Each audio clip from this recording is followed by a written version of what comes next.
Assalamualaikum teman-teman. Bagaimana kabarnya hari ini? Semoga selalu dalam lindungan Allah.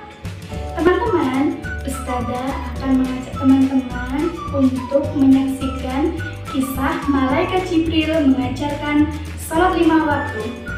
Selamat menyaksikan. Kisah Nabi Muhammad Sallallahu Alaihi Wasallam. Malaikat Jibril mengajarkan Rasulullah sholat 5 waktu.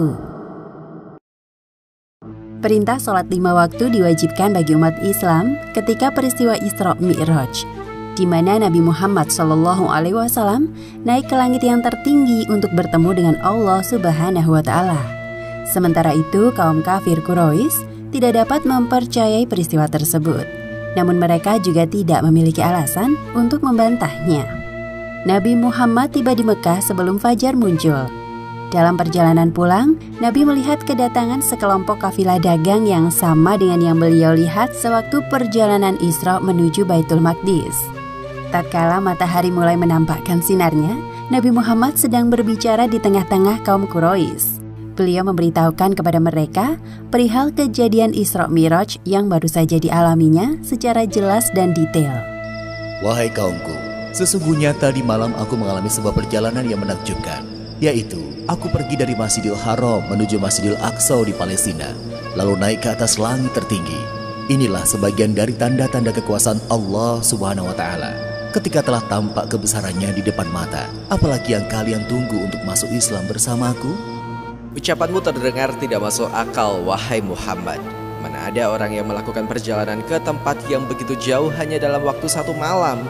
Ya, aku juga tidak mempercayaimu, dasar pendusta.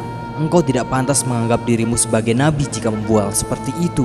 Wahai Muhammad, bisakah engkau menceritakan tentang wujud Baitul Maqdis itu agar kami memiliki gambaran yang jelas? Allah Subhanahu wa Ta'ala menampakkan rupa Baitul Maqdis ke dalam ingatan Nabi Muhammad. Maka beliau dapat menyebutkannya secara detail seolah-olah para penduduk Mekah sedang berada di sana. Rasulullah menambahkan bukti untuk memperkuat pernyataannya. Beliau menyebutkan waktu kedatangan rombongan kafilah dagang yang beliau lihat saat menuju Baitul Maqdis. Bahkan Rasulullah juga memberitahukan tentang rombongan kafilah sebelumnya yang mendahului rombongan kafilah dagang tersebut. Sayangnya hanya sebagian kecil dari kaum Quraisy yang mempercayai perkataan Nabi Muhammad. Kebanyakan dari mereka memilih untuk menghindar dan membantah dalam hati. Setelah peristiwa itu, beberapa orang dari kaum kafir Quraisy mendatangi Abu Bakar. Mereka mencoba menghasut Abu Bakar terkait berita Isra Mi'raj. Percakapan antara kaum kafir Quraisy dan Abu Bakar sebagaimana yang disebutkan dalam hadis yang diriwayatkan oleh Imam Hakim dalam Al-Mustadrak nomor 4407 dari Aisyah radhiyallahu anha. Wahai Abu Bakar, lihatlah apa yang telah diucapkan oleh Muhammad. Memangnya apa yang beliau ucapkan? Dia menyangka bahwasannya dia telah pergi ke Baitul Maqdis dan kemudian dinaikkan ke langit. Dan peristiwa tersebut hanya berlangsung 1 malam. Jika memang beliau yang mengucapkan, maka sungguh berita tersebut benar-benar yang beliau ucapkan, karena sesungguhnya beliau adalah orang yang jujur. Mengapa demikian? Aku membenarkan seandainya berita tersebut lebih dari yang kalian kabarkan. Aku membenarkan berita langit yang turun kepada beliau. Bagaimana mungkin aku tidak membenarkan beliau tentang perjalanan ke Baitul Maqdis ini? Mendengar jawaban dari Abu Bakar, orang-orang kafir tersebut merasa putus asa. Mereka akhirnya pergi meninggalkan Abu Bakar sendirian. Setelah kejadian ini, Abu Bakar terkenal dengan julukan Ash-Siddiq, yang artinya orang yang benar, karena Abu Bakar membenarkan peristiwa Isra Mi'raj yang dialami oleh Nabi Muhammad ketika orang-orang kafir mendustakannya.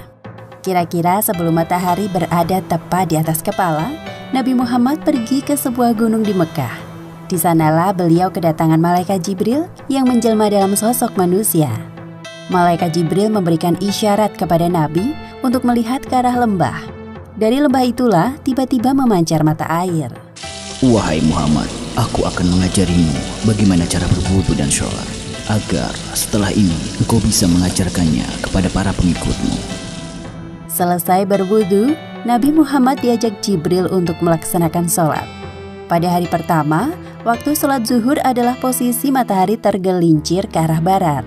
Jibril mengajarkan tentang bacaan sholat, jumlah rakaat sholat, gerakan sholat, dan apa saja sholat yang wajib dilakukan sehari semalam. Sholat yang pertama kali diajarkan oleh Jibril kepada Nabi adalah sholat zuhur.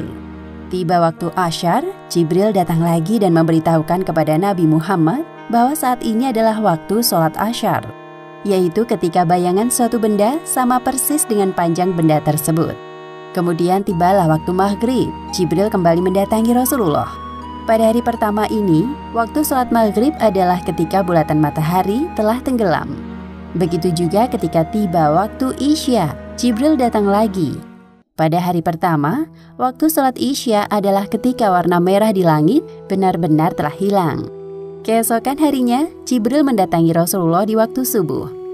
Pada hari kedua ini, waktu sholat subuh dilakukan ketika fajar baru terbit. Jibril kembali datang ketika tiba sholat zuhur. Pada hari kedua, mereka melaksanakan sholat zuhur di akhir waktu, ketika panjang bayangan benda sama dengan bayangan benda itu sendiri. Saat tiba waktu asyar, Jibril mendatangi Nabi Muhammad.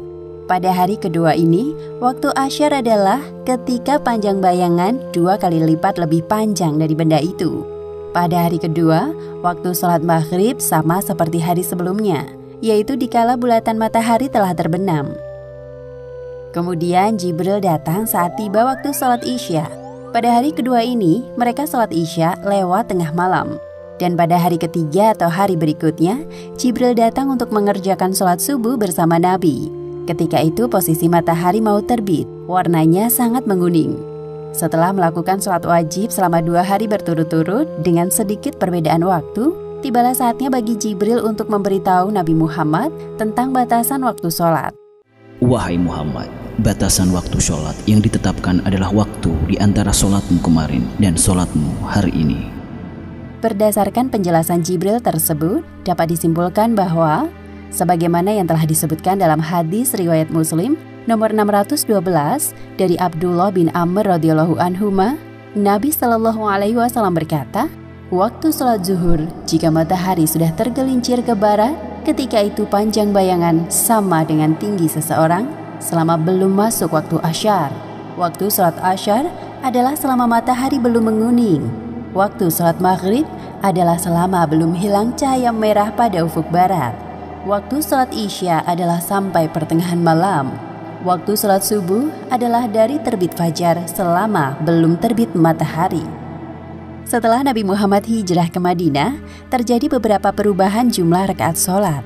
Sholat zuhur, asyar, dan isya yang awalnya 2 rakaat berubah menjadi 4 rakaat. Sedangkan sholat subuh tetap dilakukan 2 rakaat dan maghrib sebanyak 3 rakaat. Perubahan jumlah rakaat sholat ini kemudian menjadi dasar pelaksanaan sholat 5 waktu umat Islam di dunia. Demikianlah akhir kisah malaikat Jibril mengajarkan Rasulullah sholat 5 waktu. Hikmah yang dapat kita ambil dari kisah ini, pertama, hendaknya kita membenarkan peristiwa Isra Mi'raj, tidak malah mengingkari seperti yang dilakukan orang-orang kafir, karena hal ini merupakan salah satu mukjizat Nabi Muhammad yang wajib kita imani. Dan kedua, sesungguhnya Allah Subhanahu wa Ta'ala sangat menyukai ibadah sholat, karena sholat merupakan wujud kedekatan antara seorang hamba dengan Tuhannya. Wallahu a'lam bishawab. Terima kasih teman-teman sudah menyaksikan kisah malaikat Jibril mengajarkan sholat 5 waktu.